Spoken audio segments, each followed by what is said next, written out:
Video में जो हम लोग देखने वाले हैं तो हमारा जो पार्ट 1 देखा था हमने भारत का भूगोल, उससे आगे हम लोग देखेंगे। और इसमें जो हम लोग सीरीज़ शुरू कर रहे हैं वो 55 नंबर प्रश्न से देखने वाले हैं। तो आपका बोल रहा है कि झारखंड में कोयले की खान स्थित है, तो ये कहाँ है? तो झरिया में है। तो आपका ए आंसर हो गया। देखिए डिटेल में देख लेते हैं। झरिया कोयला जो है वो क्षेत्र झारखंड के धनबाद जिले में। कौन सा कोयला क्षेत्र? झरिया वाला। देश के अधिकांश कोकिंग जो कोयला का उत्पादन होता है यहीं पर स्थित है, ठीक है। जबकि जमशेदपुर इस्पात उद्योग के लिए और लोहरदगा जो है वो झारखंड का लोहरदगा जो है वो बॉक्साइड उत्पादन के लिए है। और रांची क्या के लिए है? तो भारी मशीन निर्माण के लिए जाना जाता है। तो इस तरह से हो गया। अगला देखिए, यहाँ पे बोल रहा है कि भूमिगत कोयले का दहन किस राज्य में होता है? तो भूमिगत कोयले का जो दहन है वो झारखंड राज्य में होता है। डिटेल में आइए देखते हैं। यहाँ पे बोला जा रहा है भूमिगत कोयले का दहन झारखंड राज्य में हो रहा है और यह दहन झरिया कोलफील्ड में हो रहा है, ठीक है। चलिए सी आंसर हो गया। अगला देखते हैं यहाँ पे क्या बोल रहा है कि झरिया झारखंड के झरिया क्षेत्र में मुख्यतः क्या पाया जाता है? तो ये पाया जाता है कोयला, यानी डी आंसर हो जाएगा। उसी तरह से अगला देखेंगे कि निम्नलिखित आपको बताना है कि भारतीय कोयला उद्योग की निम्नलिखित समस्याओं पर विचार करने की बात की जा रही है। तो क्या समस्याएं हैं? तो देख लेते हैं इसमें से क्या है। निम्न कोटि का कोयला वो कोयला संचलन में बाधा है, या फिर धुलाई संस्थानों की उपयोग क्षमता में कमी है, कोकिंग कोयला के आयात पर बढ़ती निर्भरता थर्ड नंबर है, और कार्य संचालन कीमतें हैं। तो आपका सही पूछ रहा है, तो क्या है आपको बताना है। तो इसमें से क्या आंसर हो जाएगा? तो इसमें से आपका बी आंसर हो जाएगा, यानी कहने का मतलब कि 58 का बी आंसर दिया हुआ है, ठीक है। देखते हैं कौन सा। तो पूरा सही है बिल्कुल। देखिए यहाँ पे बी जो है 1 2 3 4 जो सही है। जैसे यहाँ पे देख लीजिए, यह जो है कोयला का जो समस्या है भारतीय कोयला उद्योग के लिए, तो क्या है? तो यहाँ देखिए यहाँ पे क्या बोल रहा है, तो निम्न कोटि का कोयला और कोयला संचालन में बाधा भी है।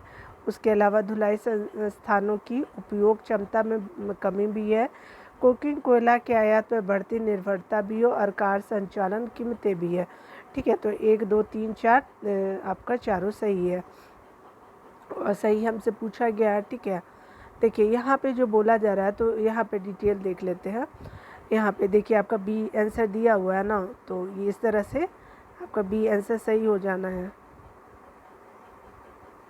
चलिए यहाँ देखिए यहाँ पे क्या बोल रहा है, तो कह रहा है क्या कि भारतीय कोयला उद्योग का वर्तमान में अनेक समस्याओं से ग्रसित है। तो कौन सा उद्योग? तो कोयला उद्योग जो है, पहले तो निम्न कोटि का कोयला है, धुलाई स्थानों की उपयोग क्षमता में कमी है, कोकिंग कोयले का बढ़ता आयात है, यानी जो मंगाया जाता है, और कोयले के स्थानांतरण में होने वाली बाधा भी है, और कार संचालन कीमतें भी आदि हैं, ठीक है। देखिए यहाँ पे बोला जा रहा है, तो बोला जा रहा है कि भारत में सबसे पुराना तेल का भंडार कहाँ है? तो ये आसाम के डिगबोई, आप सब लोग जानते होंगे, डी आंसर हो जाएगा। भारत में जो बोला जा रहा है कि सबसे पुराना तेल का भंडार डिगबोई आसाम में है, यह जो है वो कहाँ है? तो हमारा जो है वो ब्रह्मपुत्रा घाटी का तेल क्षेत्र है। कौन सा? आसाम का डिगबोई वाला क्षेत्र जो है। ब्रह्मपुत्रा घाटी देश का सबसे बड़ा जो है वो सबसे पुरानी तेल घाटी है, ठीक है। कौन सी? तो ब्रह्मपुत्रा घाटी। देखिए यहाँ पे बोला जा रहा है एक प्रश्न कि भारत में सर्वप्रथम तेल या ऊर्जा संकट कहाँ हुआ था? तो ये 1970-80 के दौरान हुआ था। तो आपका डी आंसर हो गया। देखिए यहाँ पे जो बोला जा रहा है, तो कह रहा है कि भारत में सर्वप्रथम भयानक जो ऊर्जा संकट हुआ था 1973 में पैदा हुआ था, जब तेल निर्यातक देश ओपेक ने तेल की कीमतों में क्या किया कि अचानक 4 गुने अधिक की वृद्धि कर दी गई है। यानी जो तेल क्या करते थे? निर्यात करते थे अन्य देशों को, ठीक है। अगला देखिए यहाँ पे क्या बोला जाए, तो भारत में प्रति वर्ष ऊर्जा की खपत वर्ष 94 में थी, तो कितनी थी? तो 243 किलोग्राम तेल के बराबर थी, यानी सी आंसर हो गया। देखिए यहाँ पे डिटेल में देखते हैं, इसको अप टू डेट हो लीजिएगा, ठीक है ना। इसको देखने का ज़रूरत नहीं है, क्योंकि ये हमेशा अप टू डेट होता है, तो आप बाद में भी देख सकते हैं। जो नया रिसेंट जो भी डाटा आता है ना, तो उसको आप देख लीजिएगा, तो वो क्या होता है कि वो इम्पोर्टेंट होता है, ठीक है ना। तो आपके लिए वही इम्पोर्टेंट, आप ही के लिए क्या, हमारे लिए भी वही इम्पोर्टेंट हो जाएगा, क्योंकि बीपीएससी जो 69 आने वाला है वो प्रीवियस ईयर भी आप देख के जाइए, ताकि आपको एलिमिनेशन प्रोसेस में इजी टू हैंडल हो जाएगा, ठीक है। चलिए हम देखते हैं अगला क्या बोला जा रहा है। निम्न राज्यों में से कौन सा राज्य भारत में सर्वाधिक सौर ऊर्जा का उत्पादक है? तो आपका क्या है, कर्नाटक जो है वो सबसे ज़्यादा सर्वाधिक सौर ऊर्जा का उत्पादक है। आपका बी आंसर हो जाएगा, ठीक है। देखिए यहाँ पे जो बोला जा रहा है, तो कह रहा है कि आपका राज्यों में से कर्नाटक राज्य भारत में सर्वाधिक सौर ऊर्जा का उत्पादक है, ठीक है। ये जो स्थिति है वो क्या है, 31 मार्च 2021 के अनुसार की स्थिति है। उसके बाद कौन सा है, तो आपका राजस्थान है। कर्नाटका के बाद राजस्थान, फिर आंध्र प्रदेश और तेलंगाना जो है टॉप 4 जो सौर ऊर्जा का उत्पादन करते हैं, ठीक है। चलिए अगला देखते हैं यहाँ पे क्या बोला जा रहा है। तो कह रहा है क्या कि यहाँ पे क्या करना है, सही पूछ रहा है ना। चलिए देख लेते हैं यहाँ पे क्या पूछ रहा है।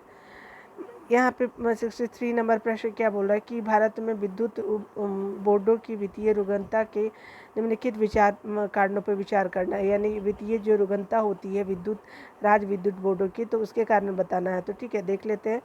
कृषि और घरेलू उपभोक्ताओं को उत्पादन लागत से कम पर बिजली का विक्रय किया जाता है, ठीक है। उसके अलावा क्या है कि प्रसारण और आपका संवितरण हानियाँ काफ़ी ज़्यादा होती है, तो बिल्कुल सही।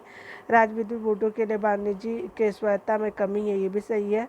राज्य सरकारों ने राज्य विद्युत बोर्डों के माध्यम से सामाजिक परिधान नीतियों को क्रियान्वित किया, तो ये भी बिल्कुल सही है। यानी ए बी 1 2 3 और 4 चारों सही है, ठीक है। तो बी आंसर हो जाएगा आपका। देखते हैं डिटेल में यहाँ पे क्या बोला जा रहा है। तो कह रहा है क्या कि राज्य में जो है वो भारत में राज्य विद्युत बोर्डों की कार्यविधि में कई कमजोरियां हैं। किसमें, तो भारत में राज्य विद्युत बोर्ड जो है उसमें कई कमजोरियां हैं। इसमें क्या है कि कई कठिनाइयों का सामना कर रही है कौन, विद्युत बोर्ड। इनमें से प्रबंधकीय अकुशलताएं हैं, वित्तीय संसाधनों का अभाव है, केंद्रीय बिजली संस्थानों को भुगतान करने की असमर्थता है, व्यापक संचालन एवं वितरण हानियाँ आदि सम्मिलित है। इसके अतिरिक्त राज्यों में कृषि क्षेत्रों को बहुत कम कीमत पर बिजली उपलब्ध कराते हैं, ठीक है। उसके अलावा देखिए यहाँ पे बोला जा रहा है कि जिससे आर्थिक सहायता का भार बहुत बढ़ जाता है। किस पे, तो सरकारों पे बढ़ जाता है, क्योंकि ये मुफ्त में बिजली बहुत सारी दी जाती है कृषि क्षेत्रों में, क्योंकि किसान हमारे उतने अफोर्डेबल नहीं होते कि वो महंगी बिजली को ले सके, ठीक है। यह इसीलिए आप देखिए 11वीं पंचवर्षीय योजना के अनुसार भारत में संचारण और वितरण हानियाँ अधिकतर देशों की तुलना में अधिक, तो कहाँ पे, तो भारत में, ठीक है। इन हानियों के कई कारण हैं, जैसे बिजली की व्यापक चोरी होती है, कम वोल्टता पर ऊर्जा की बिक्री होती है, दूर दराज का आबादी वाले क्षेत्र में बिजली की व्यवस्था करना और वितरण प्रणाली में कम निवेश जो है वो क्या है, इत्यादि जो है आपको देखने को मिलेगा। देखिए यहाँ पे जो बोल रहा है कि टिस्को संयंत्र किसके नज़दीक स्थित है, तो ये टाटा नगर के नज़दीक स्थित है, डी आंसर हो जाएगा। चलिए डिटेल देख लेते हैं। यहाँ पे क्या बोल रहा है, कह रहा है क्या कि टिस्को जो है यानी टाटा आयरन, ठीक है, एवं स्टील कंपनी अब टाटा स्टील भारत की प्रमुख इस्पात कंपनी है, ठीक है। इस्पात कंपनी जो स्टील से रिलेटेड है। उसके अलावा जो टाटा नगर जमशेदपुर स्थित इस कारखाने की स्थापना कब हुई थी, 1907 में की गई थी, ठीक है। देखिए उसी तरह से बिहार में डालमिया नगर किस लिए प्रसिद्ध है, तो ये सीमेंट के लिए प्रसिद्ध है। आपका बी आंसर हो गया, ठीक है। तो देख लीजिए यहाँ पे क्या है, बिहार में जो डालमिया नगर मुख्य रूप से सीमेंट के लिए प्रसिद्ध है। इसके अतिरिक्त यहाँ पर क्या होता है, चीनी, कागज, केमिकल इत्यादि उद्योग भी है। देख लीजिए और आगे क्या बोल रहा है। कहने का मतलब कि निम्नलिखित स्थानों में से कहाँ तांबा उद्योग स्थापित है, तो खेतरी में है, जो राजस्थान का खेतरी है, ठीक है। देखिए यहाँ पे जो बोल रहा है, खेतरी राजस्थान के झुंझुनू जिले में स्थित है। खेतरी राजस्थान के झुंझुनू जिले में है। यह तांबा उद्योग के लिए प्रसिद्ध है। यहाँ तांबे की खदानें पाई जाती हैं। हिंदुस्तान कॉपर लिमिटेड के दिन यहाँ कॉपर प्रोजेक्ट चलाया जा रहा है, ठीक है, अभी भी चलाया जा रहा है। जबकि तारापुर जो महाराष्ट्र वाला है, टीटागढ़ जो कागज उद्योग के लिए और रांची इंजीनियरिंग उद्योग के लिए प्रसिद्ध है। ठीक है, आगे देखते हैं। यहाँ पे देखिए क्या यहाँ पे बोल रहा है, तो कह रहा है कि राजस्थान राज्य का खेतरी बेल्ट किसके लिए इम्पोर्टेंट है, तो ये है आपका कौन सा, तांबा के लिए है, खेतरी बेल्ट बोला जा रहा है। तो चलिए डिटेल में ए आंसर हो गया। डिटेल में देखते हैं तो क्या बोल रहा है, कह रहा है कि राजस्थान राज्य का खेतरी बेल्ट जो है तांबा उत्पादन के लिए प्रसिद्ध है। यह क्या है, यह राजस्थान राज्य के झुंझुनू जिले में स्थित है। कौन सा बेल्ट, तो खेतरी बेल्ट है। भारत में तांबा धारवाड़ शिलाओं के रंध्रों में पाए जाते हैं। कौन से शिलाएं चाहिए तांबा के लिए, तो धारवाड़। भारत में जो है वो शीर्ष ताम्र अयस्क का भंडार जो है राजस्थान, फिर झारखंड, फिर मध्य प्रदेश है। यानी कहने का मतलब कि आप जब मैप देखेंगे तो ऊपर वाला जो ये इस तरह से आपका क्या है, गुजरात के ऊपर राजस्थान, फिर आप झारखंड चले जाइए और उसके बाद क्या है कि आप मध्य प्रदेश आ जाइए। तो ये सब बेल्ट जो है वो तांबे के लिए जाना जाता है। ठीक है, तांबे के लिए। और इसका हमेशा रिपोर्ट जो है ना बदलता रहता है, तो आप अप टू डेट हो लीजिएगा। देखिए हमेशा क्या बोल रहा है कि स्वर्णिम चतुर्भुज क्या है, तो ये जो है राष्ट्रीय राजमार्ग परियोजना है। ठीक है, उसी तरह से आपका आंसर सी हो गया। डिटेल में देखते हैं ये परियोजना कब स्टार्ट की गई, तो देखते हैं यहाँ पे स्वर्णिम चतुर्भुज एक जो है वो क्या है कि जिसको गोल्डन क्वाड्रिलेटरल बोला जाता है, एक राष्ट्रीय जलमार्ग परियोजना है। ठीक है, और ये क्या है कि इसकी शुरुआत 2001 में की गई थी। इसके माध्यम से देश के 4 प्रमुख महानगरों यानी दिल्ली ऊपर में, नॉर्थ में मुंबई आपका साउथ वाला, चेन्नई भी साउथ वाला, और आपका क्या है कि कोलकाता जो है आपका क्या हो गया, आपका ईस्टर्न वाला हो गया। इसको सड़क मार्ग द्वारा जोड़ा जाना था। ठीक है, तो आपका 2001 में स्टार्ट हो गया। यहाँ पे देखिए भारत का 40% सड़क परिवहन किया जाता है किससे, तो राष्ट्रीय राजमार्ग से किया जाता है। सड़क परिवहन का कितना यूज़ किया जाता है, 40%। ठीक है, देखिए यहाँ पे देख लेते हैं हम लोग, यहाँ पे क्या बोल रहा है, तो कह रहा है क्या कि आपका जो वर्तमान यानी 2017 के अनुसार बता रहा डाटा जो है वो 31 मार्च 2017 के अनुसार जो है वो टोटल कितना है राष्ट्रीय राजमार्ग की लंबाई भारत में, तो आपका है आपका 1,14,158 किलोमीटर है, जो आपका राष्ट्रीय राजमार्ग की बात की जा रही है, जो देश के कुल सड़कों की लंबाई पर इस मात्र 1.94% है।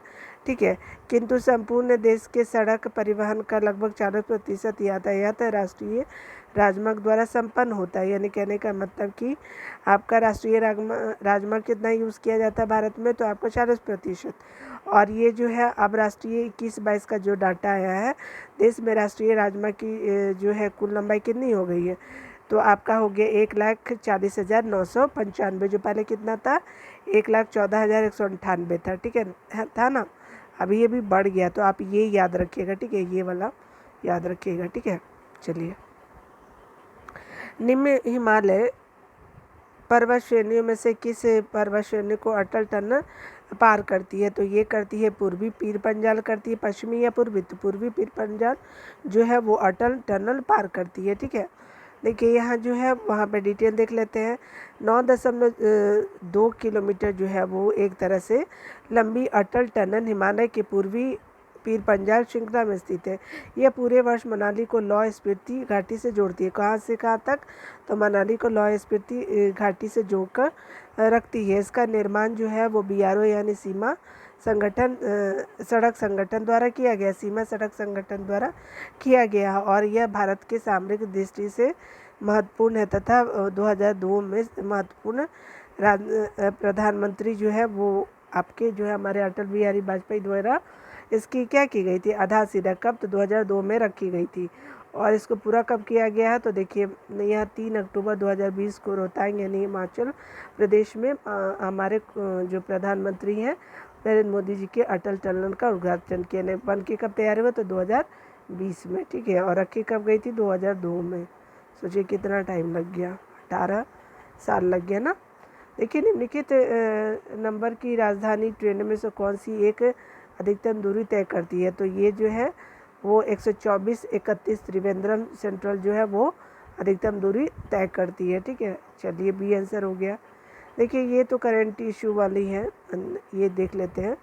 त्रिवेंद्रम जो है वो राजधानी यात्रा ट्रेन जो है 24-31 जो है वो अधिकतम ट्रेन जो है वो दूरी तय करती है। ठीक है, नाम है ट्रेन का ये 124-31 है। भारत में सर्वाधिक तीव्र गति से चलने वाली ट्रेन जो है वो गतिमान एक्सप्रेस है। ठीक है, अभी के वक्त में देखा जाए तो यहाँ पे देखिए क्या बोला जा रहा है। कुरियर सेवा से प्रतिस्पर्धा के लिए भारतीय डाक विभाग ने दूरस्थ डाक सेवा का आरंभ कब किया था? तो ये किया था 1986 में किया गया था दूरस्थ डाक सेवा का। ठीक है, डी आंसर हो गया। यहाँ पे देखिए, यहाँ पे क्या बोला जा रहा है, तो कह रहा है कि भारत डाक विभाग द्वारा दूरस्थ डाक सेवा 1 अगस्त 1986 को प्रारंभ किया गया था। ठीक है, यहाँ पे देखते हैं भारत में सर्वप्रथम दूरभाष का प्रादुर्भाव किस वर्ष हुआ था, पूछा जा रहा है। तो स्टार मार्क क्या देख लेते हैं। यहाँ पे देखिए, यहाँ पे बोला जा रहा है, तो कह रहा है कि भारत में 1850 ईस्वी में सर्वप्रथम जो है टेलीग्राफ सेवा कोलकाता और डायमंड हार्बर के बीच शुरू हुई थी। ठीक है, और ये 1881 ईस्वी में इंग्लैंड की ओरिएंटल टेलीफोन कंपनी लिमिटेड ने, यानी जो इंग्लैंड की थी, ठीक है, भारत में कलकत्ता, बॉम्बे, मद्रास, अहमदाबाद और कराची, यानी तत्कालीन भारत में, जब भारत में पाकिस्तान वाला एरिया में था, जब उस समय आज़ाद नहीं हुआ था पाकिस्तान। ठीक है, वो तो 1947 के टाइम पे हुआ।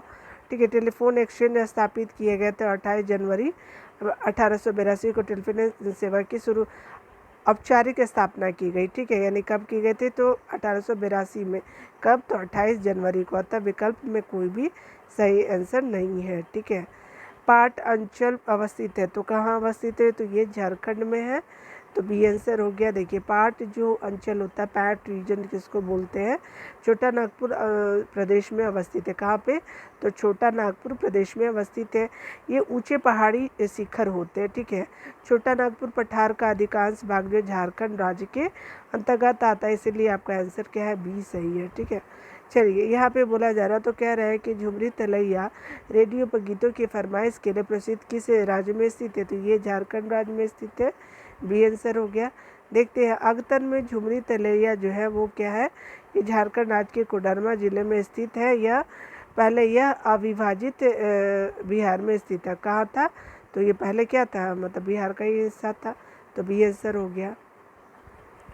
देखिए, यहाँ पे जो बोला जा रहा है, तो कह रहा है कि क्षेत्रफल की अनुसार बात की जा रही है, तो राज्यों को सही क्रम बताना क्षेत्रफल के अनुसार, यानी बड़ा छोटा ऐसे करके। तो आपका सबसे बड़ा कौन है, तो आपका जो है वो आपका मध्य प्रदेश है, फिर आपका यूपी है, फिर आपका आंध्र प्रदेश है, फिर बिहार है। ठीक है, तो देखिए इस तरह से डी आंसर हो गया। 3 आपका क्या हो गया, 4 1 2, 3 4 1 2 हो गया। ठीक है, तो डी आंसर हो गया। देखिए, आपका जो है वो क्षेत्रफल की दृष्टि से पूछा जाए तो मध्य प्रदेश, यूपी, आंध्र प्रदेश और बिहार है, डी आंसर हो गया। भौगोलिक क्षेत्र की दृष्टि से भारत के निम्न जिलों में से कौन सा जिला सबसे बड़ा है, तो ये है आपका कच्छ है। ठीक है, तो आपका आंसर क्या हो जाएगा, कच्छ आंसर हो जाएगा, बी आंसर हो जाएगा। देखिए, यहाँ पे बोला जा रहा है, तो कह रहा है क्या कि ये संबंधित राज्यों की आधिकारिक वेबसाइट के अनुसार जिले के क्षेत्रफल निम्नलिखित है, तो कौन सा है, तो आपका लद्दाख का लेह हो गया, उसके बाद आपका गुजरात का कच्छ हो गया, फिर जैसलमेर राजस्थान का हो गया। ठीक है, बाड़मेर आपका राजस्थान का 2 है, तो जैसलमेर पहले पे है, बाड़मेर उसके बाद है। ठीक है, तो आपका ए आंसर हो गया, जो हमने देख लिया है। ठीक है, देखिए यहाँ पे बोला जा रहा है, तो कह रहा है क्या कि असम कुल मिलाकर कितने राज्यों और केंद्र शासित क्षेत्रों से घिरा हुआ है, तो ये घिरा हुआ है मतलब आपका 7 राज्य और केंद्र शासित से जुड़ा हुआ है। ठीक है, तो घिरा हुआ है, तो 7 हो जाएगा। देख लेते हैं कौन कौन से हैं। तो देखिए, यहाँ पे जो है आपका असम राज्य की सीमा जो है कुल 7 राज्यों से मिलती है। ठीक है, कितने राज्यों से, तो 7 राज्यों से। ठीक है, कोई केंद्र शासित प्रदेश वर्तमान में इसकी सीमा से नहीं लगता, यानी कोई केंद्र शासित लगता ही नहीं है। जिन राज्यों में आपके आसाम की सीमा लगती है वो इस प्रकार है, देख लेते हैं। तो याद रखिएगा, यूटी नहीं लगता है। ठीक है, आपका पश्चिम बंगाल हो गया, अरुणाचल प्रदेश हो गया। देखिए, पश्चिम बंगाल, नागालैंड, मिजोरम, मेघालय, मणिपुरा, अरुणाचल प्रदेश और आपका त्रिपुरा हो गया। उसके अलावा जो है 2 देश भी लगते हैं आसाम से, भूटान और बांग्लादेश। याद रखिएगा, नेपाल नहीं लगता है, ठीक है ना। चलिए, ना ही सिक्किम लगता है, ठीक है। चलिए यहाँ पे देखते हैं, गद्दी लोक निवासी है तो आपके जो है वो हिमाचल प्रदेश के लोक निवासी, बी आंसर हो जाएगा। हमने कल भी देखा था, अगर आपने वो वीडियो नहीं देखा होगा तो देख लीजिएगा, वो पार्ट 1 है और ये मैं आपको पार्ट 2 करा रही हूँ। गद्दी जो है वो जनजाति हिमाचल प्रदेश में स्थित है, निवास करती है। बोडो निवासी है तो कहाँ के निवासी है बोडो, तो ये है आपके गारो, हिमालय के जो है वो गारो पहाड़ी के जो है वो निवासी है बोडो, ठीक है। बोडो जनजाति एक निर्जातीय और बहुभाषी समुदाय है, ठीक है, जो भारत के उत्तर पूर्वी गारो यानी गारो खासी जयंतिया पहाड़ियों में से गारो में पाई जाती है, ठीक है। गारो खासी जयंतिया कहाँ है, तो आपको बताना है मणिपुर है या मेघालय है। तो यहाँ पे देखिए, यहाँ पे ये स्टार मार्क दिया हुआ है, क्यों, क्योंकि देखिए 2000 यहाँ पे 2011 के जनगणना के अनुसार बोला जा रहा है कि गारो जो है जनजाति मेघालय, असम और मिजोरम तीनों राज्यों में पाई जाती है। यानी आपको जो है वो याद रखना है कि मेघालय में भी, मिजोरम में, मेघालय, मिजोरम, असम तीनों में पाई जाती है। तो एक से ज़्यादा हो जाता विकल्प होने की वजह से सही आंसर नहीं है, ठीक है। तो ई ऑप्शन ही नहीं था इसमें। देखिए, गंगा की जलोढ़ मृदा की गहराई भूमि सतह के नीचे लगभग है, कितने सतह के नीचे है जो जलोढ़ मिट्टी है गंगा की, तो उसकी गहराई कितनी है, तो 6000 मीटर तक होती है। आपकी ए आंसर हो गई। देखिए, ओल्डम के अनुसार जो है गंगा के जलोढ़ निक्षेपों की मोटाई 4000 से 6000 मीटर तथा ग्लेनी के अनुसार 2000 मीटर है, ठीक है। भारत की सबसे बड़ी वाह नदी है, तो कौन सी वाह नदी है, तो ये और कोई नहीं, गंगा है, सी आंसर हो गया। देखिए, आपको यहाँ पे क्या बोला जा रहा है, उपयुक्त प्रश्न में दी गई भारत की नदियों की वाह लंबाई इस प्रकार है। तो देखिए, गंगा नदी 25-25 किलोमीटर है, ठीक है। उसके अलावा 1465 जो है वो आपका गोदावरी है। नर्मदा कितना है, 1312 है। और आपका महानदी जो है आपका 1881 है। तो याद रखिए, गंगा, गोदावरी और नर्मदा और आपका महानदी, ठीक है, याद रखिएगा, GGNM करके याद रख लीजिएगा। भारत की सबसे बड़ी वह नदी गंगा है, ठीक है। यहाँ पे देखिए, यहाँ पे क्या बोला जाए, तो कह रहा है क्या कि गंगा नदी के किनारे सबसे बड़ा शहर है, तो कानपुर शहर है, सी आंसर हो जाएगा। देखिए, कानपुर के बाद कौन सा है, तो देखिए 2011 का जो सेंसेक्स हुआ था जनगणना के अनुसार गंगा नदी के किनारे कुल प्रमुख शहरों की जनसंख्या इस प्रकार है। सबसे ज़्यादा जो है वो कहाँ पे है, तो आपकी जनसंख्या कानपुर में ज़्यादा है। दूसरा जो है गंगा नदी पटना में है, ज़्यादा जनसंख्या वाला वाराणसी 3rd पे और इलाहाबाद 4th पे है, ठीक है। इसलिए कानपुर सबसे बड़ा, फिर पटना हो जाएगा, ठीक है। अगला देखते हैं, आपका बोल रहा है कि तिब्बत में मानसरोवर झील के पास जिस नदी का स्रोत है वो कौन सा है, उपयुक्त सभी है। तो तिब्बत में मानसरोवर से कौन सी नदी निकलती है, तो ब्रह्मपुत्रा, सतलज और सिंधु तीनों निकलती है, तो डी आंसर हो जाएगा, ठीक है। आगे देखते हैं, यहाँ पे बोला जा रहा है, तो कह रहा है कि उपयुक्त नदियों के उद्गम स्रोत इस प्रकार है, ठीक है। कौन कौन से है, तो देख लीजिए, ब्रह्मपुत्रा नदी जो है वो तिब्बत में मानसरोवर के निकट चेमा युंगदुंग हिमनद जो है वो आपको कौन सा निकलते हैं, तो ब्रह्मपुत्रा निकलती है। कहाँ से, तो तिब्बत के मानसरोवर के निकट जो आपका हिमनद का नाम क्या है, चेमा युंगदुंग है, ठीक है। सतलज ये भी तिब्बत के मानसरोवर से और राजस्थान से निकलती है आपका, ये आपका सतलज नदी। और सिंधु जो है वो निकलती है मानसरोवर झील के निकट से, ठीक है। तो आपका इस तरह से सारी हो गई। देखिए, मानस नदी किस नदी की सहायक नदी है, उपनदी है एक तरह से, तो आपकी ब्रह्मपुत्रा की है। मानस नदी ब्रह्मपुत्रा नदी की उपनदी है, डी आंसर हो जाएगा। देखिए, यहाँ पे बोल रहा है, तो कह रहा है क्या कि मानस नदी जो होती है वो आपका ब्रह्मपुत्रा नदी की सहायक नदी है। ब्रह्मपुत्रा की अन्य प्रमुख सहायक नदी जो है जयमोली है, तिस्ता है, कामेंग है, सुबनसिरी है, धनसिरी है, बूढ़ी दिहांग है, दिशांग है, कोपिली है, ठीक है। कोपिली हमेशा पूछा जाता है। देखिए, ब्रह्मपुत्रा को आप जो है तिब्बत में सांगपो या सांपू के नाम से, और हिमाचल प्रदेश में दिहांग, असम में ब्रह्मपुत्रा, और देखिए अरुणाचल प्रदेश में दिहांग, और आपका जो है आसाम में ब्रह्मपुत्रा, और बांग्लादेश में जो है वो जमुना के नाम से जानी जाती है। ठीक है, ब्रह्मपुत्र नदी जो है वो तिब्बत यानी चीन, भारत और बांग्लादेश से होकर गुजरती है। याद रखिएगा 3 कंट्री को टच करती है। ठीक है, कौन सी? तो चाइना आपका जो है, उसके अलावा भारत और बांग्लादेश। चाइना, भारत और बांग्लादेश, याद रखिएगा। यहाँ पे अगला क्या बोल रहा है, तो कह रहा है क्या कि देखिए उत्तर सही उत्तर का चुनाव करने की बात की जा रही है। तो देखिए कि हिमालय नदियों की प्रायद्वीपीय नदी की तुलना करने की बात की जा रही है। अधिकांश हिमालय नदियाँ 12 मासी होती है, किंतु जबकि अधिकांश प्रायद्वीपीय नदी जो है वर्षा पर निर्भर होती है। बिल्कुल सही है, क्योंकि हिमालय में क्या बहुत सारे ग्लेशियर हैं और ये तो बारिश पे होती प्रायद्वीपीय नदियाँ निर्भर। उसके अलावा जो बोले हिमालय नदी की ढाल प्रायद्वीपीय नदी की तुलना में अधिक खड़ा है, यानी खड़ा होकर के जो हिमालय नदी आती है, प्रायद्वीप नदी नहीं आती। तो 1 और 2 दोनों सही है।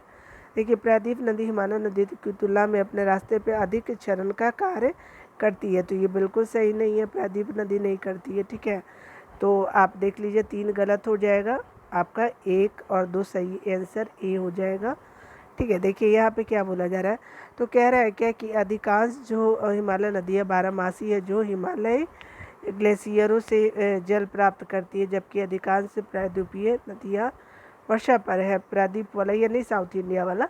ठीक है, देखिए आपका क्या बोला जा रहा है, तो कह रहा है कि हिमालय नदी की ढाल जो है वो प्रायद्वीपीय नदी की तुलना से अधिक खड़ा है, ये बिल्कुल सही है।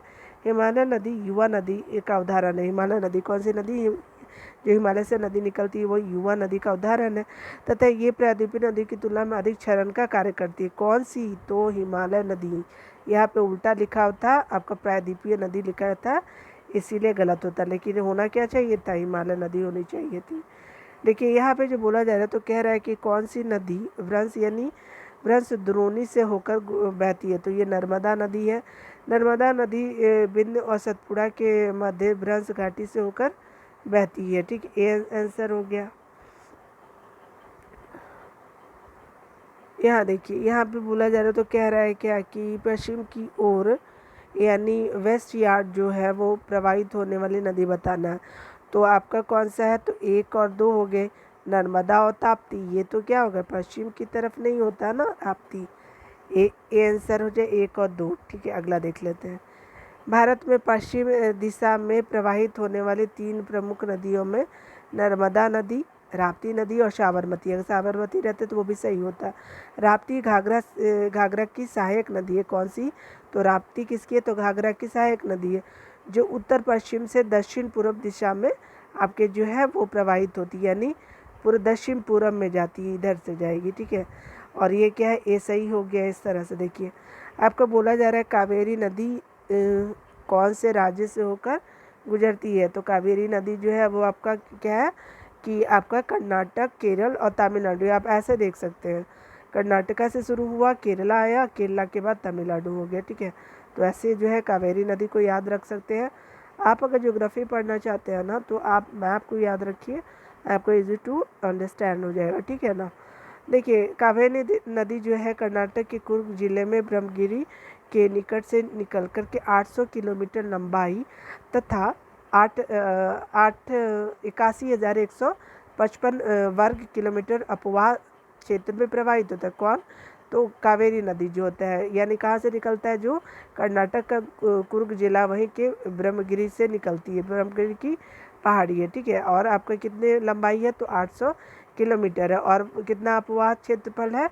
तो आपका 81,155 अपवाह क्षेत्र है किसकी? कावेरी की। यह तिरुचिरापल्ली के निकट बंगाल की खाड़ी में मिल जाती है, के निकट जो है वो बंगाल की खाड़ी में मिल जाती है। इसकी अपवाह क्षेत्र केरल, कर्नाटक, तमिलनाडु में विस्तारित है, और आपके पहाड़ी से नीचे उतरने के बाद जो है वो कावेरी नदी दक्कन पठार में प्रवाहित होती है। ठीक है, और आपका क्या करती है कि यह जो है श्रीरंगपट्टनम और शिवसमुद्रम और श्रीरंगम द्वीपों का निर्माण करती है, यानी 3 द्वीप बनाती है। ठीक है, याद रखिए कौन? कावेरी नदी। ठीक है, देखिए यहाँ पे बोला जा रहा है, तो कह रहा है कि सोन, नर्मदा, महानदी निकलती है, तो कहाँ से निकलती है? तो ये अमरकंटक से निकलती है। देखिए सोन और नर्मदा जो है वो कहाँ से निकलती है? तो आपका अमरकंटक से निकलती है, जबकि महानदी जो है वो धमतरी के सिहावा पहाड़ी से निकलती है। इसीलिए आपका देखिए अगर ये नहीं रहता तो ये सही होता, लेकिन महानदी जो है वो नहीं निकलती है अमरकंटक से, इसीलिए ये क्या है आपका स्टार मार्क दिया हुआ। ठीक है, तो ये स्टार मार्क हो गया। देखिए यहाँ पे देख लेते हैं, दामोदर नदी निकलती है, तो कहाँ से निकलती है, तो छोटा नागपुर के पठार से दामोदर नदी निकलती है। देखिए दामोदर नदी छोटा नागपुर के पठार की दामोदर नदी छोटा नागपुर पठार की पहाड़ियों से निकलती है। इसकी कुल लंबाई कितनी है, तो 592 किलोमीटर की इसकी दामोदर पठार की पहाड़ियों से निकलती है। तो इसकी लंबाई कितनी है दामोदर नदी की, तो 592 किलोमीटर है। ठीक है, अगला देखते हैं, निम्नलिखित में से कौन सी भूमिबंध नदी है, तो आपकी कौन सी भूमिबंध नदी है, तो देख लेते हैं। तो ये आपकी जो है वो लूनी नदी है, सी आंसर हो जाएगा, यानी भूमि में मिल जाने वाली नदी। देखिए लूनी नदी अजमेर के दक्षिण पश्चिम में अरावली श्रेणी से निकलती है। यानी कहाँ से निकलती है लूनी नदी, तो अजमेर जो है आपका राजस्थान का, तो दक्षिण पश्चिम से निकलती है। ठीक है, यानी यहाँ पे, ठीक है, यानी साउथ से निकलती है, ऊपर में है ना गुजरात के ऊपर राजस्थान, तो वहीं से अरावली श्रेणी से निकलती है। और ये क्या है 511 किलोमीटर तक प्रवाहित होने के पश्चात यह कच्छ के रण के दलदली क्षेत्रों में विलुप्त हो जाती है। ठीक है, अतः इसका संपर्क जो है समुद्र से नहीं हो पाता है, किसका, लूनी रिवर का। और ये जो है वो समुद्र में मिलने वाली नदियाँ हैं, जितनी भी नदियाँ हैं वो समुद्र में मिल जाती है, जो नर्मदा हो गई चाहे अन्य जो नदियाँ हैं। ठीक है, देखिए यहाँ पे क्या बोला जा रहा है, कह रहा है कि निम्न नदियों में से सबसे अधिक नदी पथ परिवर्तन करती है, तो ये और कोई नहीं, बिहार की कोसी है। ठीक है, बताने का तो ज़रूरत नहीं है। कोसी अपने भयंकर बाढ़ों और आपके क्या है बार बार मार्ग बदलने परिवर्तन करने के लिए क्या है प्रसिद्ध नदी के रूप में जानी जाती है। अतः यह कहा जा सकता है कि भारत की अन्य सभी नदी में कोसी नदी जो सर्वाधिक बार जो है अपने मार्ग को बदलता है। ठीक है, चलिए यहाँ पे देखते हैं अगला क्या बोल रहा है, तो कह रहा है कि दामोदर कोयल और सुवर्ण रेखा नदी निम्नलिखित में से किससे निकलती है। दामोदर कोयल सुवर्ण रेखा नदी जो है वो छोटा नागपुर पठार से निकलती है, सी आंसर हो गया। देखिए आपका क्या बोल रहा है, तो दामोदर कोयल और सुवर्ण रेखा नदियाँ छोटा नागपुर पठार क्षेत्र झारखंड से निकलती है। स्वर्ण रेखा स्वतंत्र रूप से बंगाल की खाड़ी में गिरती है, कौन, स्वर्ण रेखा जो है, जबकि दामोदर हुगली नदी में मिल जाती है। कौन सी नदी, तो दामोदर नदी अंततः हुगली में मिल जाती है। स्वर्ण रेखा कहाँ गिरती है, बंगाल की खाड़ी में गिरती है। ठीक है, अगला देखिए यहाँ पे बोला जा रहा है, तो कह रहा है क्या कि भारतीय मानसून जो है वह मौसमी विस्थापन से इंगित है। इसका कारण है स्थल और समुद्र का विभेदी तापमान जो है वो आपका मानसून मौसमी विस्थापन से इंगित है, ए आंसर हो गया। देखिए यहाँ पे जो बोला जा रहा है, तो कह रहा है कि भारतीय मानसून जो है वो मौसमी विस्थापन वाला है।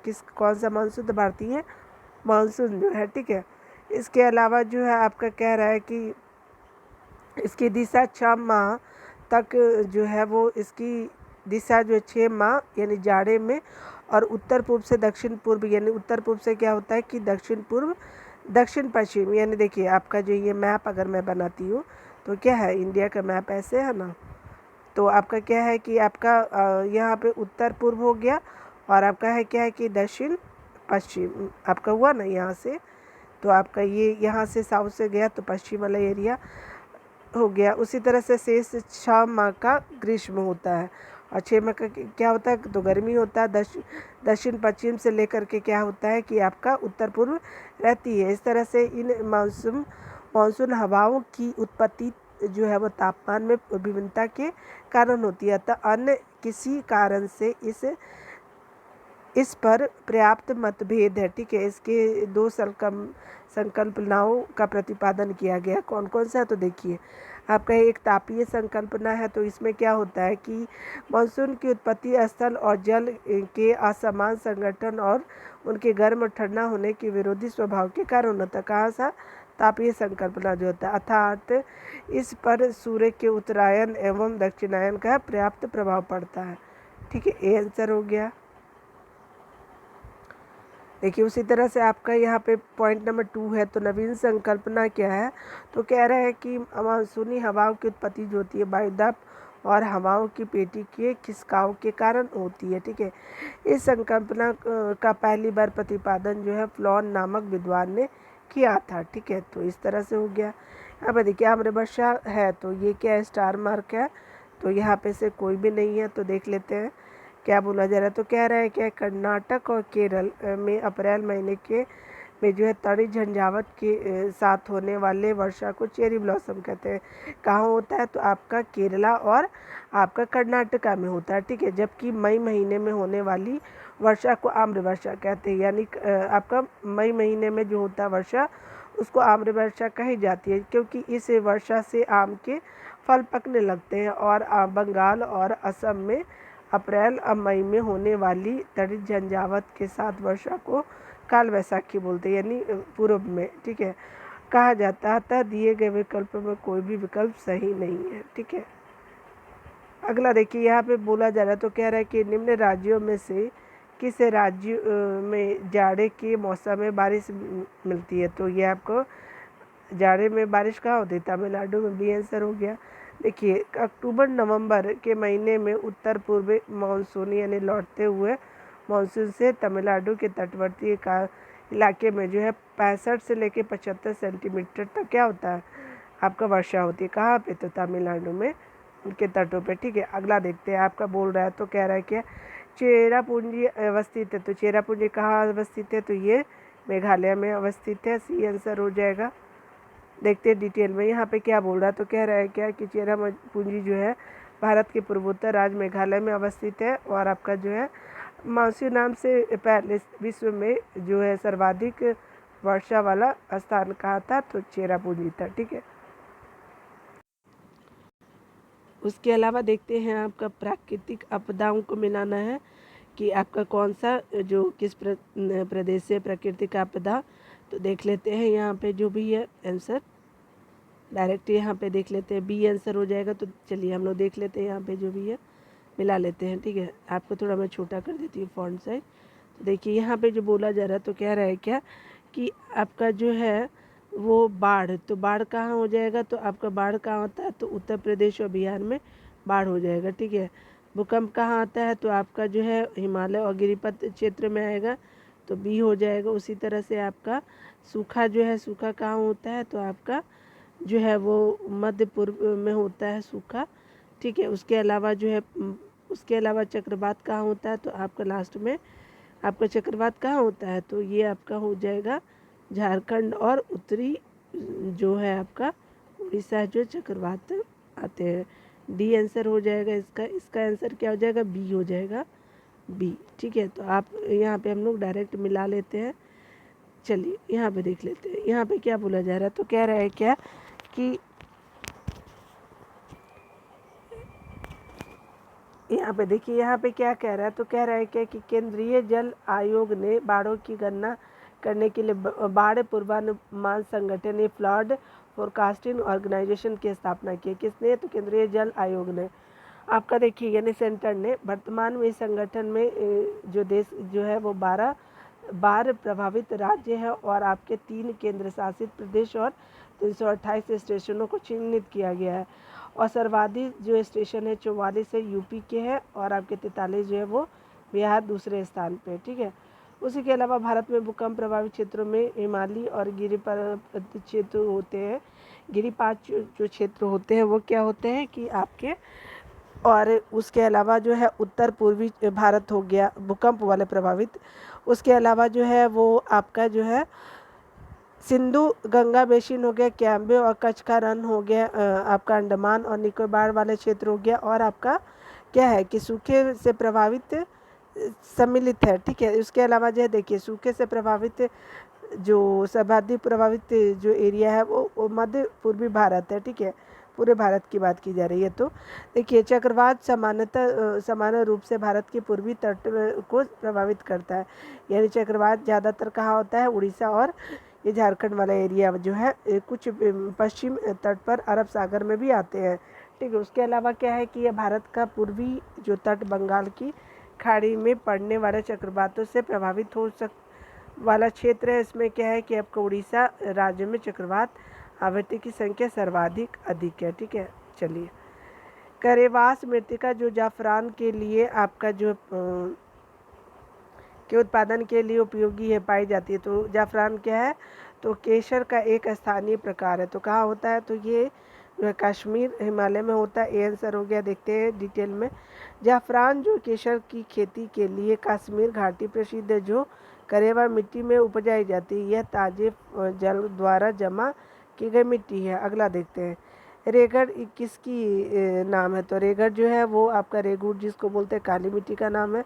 सी आंसर हो गया। उसके अलावा देखते हैं अगला। देखिए, काली मिट्टी को स्थानीय रूप में से रेगुड़ यानी रेगड़ या कपास मिट्टी या उष्णकटिबंधीय चनोजम आदि अलग अलग नामों से जाना जाता है। भारत में इसका जो विस्तार है वो 5.46 लाख वर्ग किलोमीटर क्षेत्रफल में है, जो भारत की कुल मिट्टी का 16.6%। कौन सा रेगुड़ मिट्टी जो है वो टोटल कितना है, तो 16.6% है।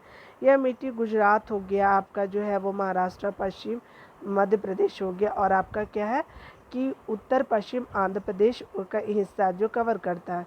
उसके अलावा जो है आपका कर्नाटका हो गया, तमिलनाडु, राजस्थान, छत्तीसगढ़ और झारखंड के बड़े भागों पर विस्तृत है। ठीक है, अगला देखते हैं। रेगुड़ मिट्टी किससे संबंधित है, महाराष्ट्र से रेगुड़ आंसर हो गया। अगला देख लेते हैं क्या है।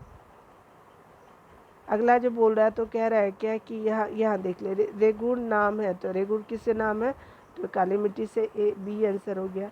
मृदा अपरदन रोका जा सकता है, तो कब रोका जा सकता है, तो वन रोपण द्वारा रोका जा सकता है। सी आंसर हो गया। देखिए यहाँ पे बोला जा रहा है मृदा संरक्षण के अंतर्गत कि वे सभी उपाय सम्मिलित है जो मृदा को अपरदन से बचाते हैं, इसकी उर्वरकता को बनाए रखते हैं और मृदा अपरदन को रोकने के लिए कुछ प्रभावी उपाय इस प्रकार है। जैसे वृक्षारोपण कीजिए, सुपानी और समोच्च रेखीय कृषि कीजिए, यानी दोनों एक ही है, सुपानी और समोच्च रेखीय, और अतिचारण और एवं स्थानांतरित कृषि पर रोक लगाना, ये भी इम्पोर्टेंट है। सी आंसर हो गया। गंगा के मैदान को एक रूप में वर्गीकृत किया गया, तो किस रूप में किया गया, तो आपको जियो सिंक्लाइन के रूप में किया गया। सी आंसर हो गया। देखिए अगला क्या है, तो कह रहा है क्या कि गंगा के मैदान को एक जियो सिंक्लाइन या भू अविनति गर्त के रूप में वर्णित किया गया। इसका निर्माण मुख्य रूप से हिमालय पर्वत निर्माण प्रक्रिया के तीसरे चरण में हुआ है। ठीक है, गंगा के मैदान की पुरानी कछारी मिट्टी कहलाती है, तो क्या कहलाती है, तो बांगर कहलाती है। बी आंसर हो गया। देखिए यहाँ जो है गंगा के मैदान की पुरानी कछारी मिट्टी को बांगर कहा जाता है। इनकी स्थिति बाढ़ की पहुँच से परे कुछ ऊंचाई पर होती है। ठीक है, इन मिट्टियों का रंग जो है पीला, रक्ताभ, भूरा पाया जाता है। ठीक है, पेल रेडिश ब्राउन पाया जाता है। ठीक है, अगला देखते हैं यहाँ पे क्या बोल रहा है, तो कह रहा है क्या, निम्नलिखित में से कौन सी मिट्टी नदियों द्वारा निर्मित है। जलोढ़ मिट्टी जो है वो नदियों द्वारा निर्मित है। आंसर सी हो जाएगा। देखिए यहाँ पे क्या बोला जा रहा है, तो कह रहा है क्या कि आपका जो है वो जलोढ़ मिट्टी का निर्माण जो है वो क्या है, नदियों के छोड़े गए गाद द्वारा होता है। ठीक है, यानी कौन सी मिट्टी का निर्माण, तो आपका जलोढ़ मिट्टी का निर्माण।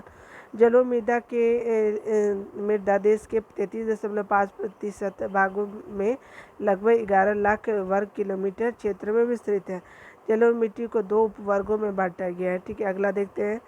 नवी जलोढ़ या खादर मिट्टी जो है वो आपका क्या है कि आपका खादर का निर्माण जो है नदी के बाढ़ के मैदानी क्षेत्र में होता है। यहाँ प्रतिवर्ष बाढ़ के दौरान मिट्टी की नवीन परत का जमाव होता रहता है। प्राचीन जलोढ़ या बांगर की बात की जा रही है, तो मिट्टी की स्थिति बाढ़ की पहुँच से दूर कुछ ऊंचाई पर होती है। ठीक है, अगला देखते हैं।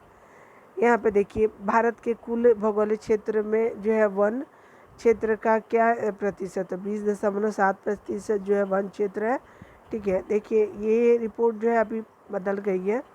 ठीक है, तो इसको आप जो है यहाँ पे, हाँ देखिए यहाँ पे ये 2021 का ही डाटा कवर किया गया। देखिए यहाँ पे जो है, यहाँ पे द स्टेट फॉरेस्ट रिपोर्ट जो 2003 के अनुसार भारत के कुल जो थे वो कितने थे, तो 20.64 थे, अर्थात जो है वो आपका 6,78,333 वर्ग किलोमीटर क्षेत्रफल था, विस्तार है। ठीक है, देहरादून स्थित जो है भारतीय वन सर्वेक्षण विभाग कहाँ है, देहरादून में प्रति 2 वर्षों पर उपग्रह सर्वेक्षण चित्रण के माध्यम से जो है देश का वनावरण यानी वन स्थिति रिपोर्ट आती है। The state of forest report जो है वो आती है।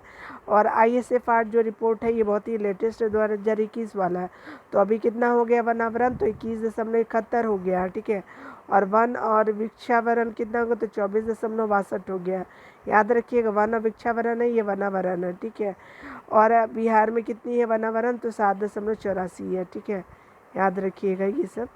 यहाँ पे देखिए, यहाँ पे क्या बोला जा रहा है, तो कह रहा है कि भारत में किस राज्य का सर्वाधिक क्षेत्र घने पतझड़ वाले जंगल से घिरा है, तो ये मध्य प्रदेश का क्षेत्र सी आंसर हो गया।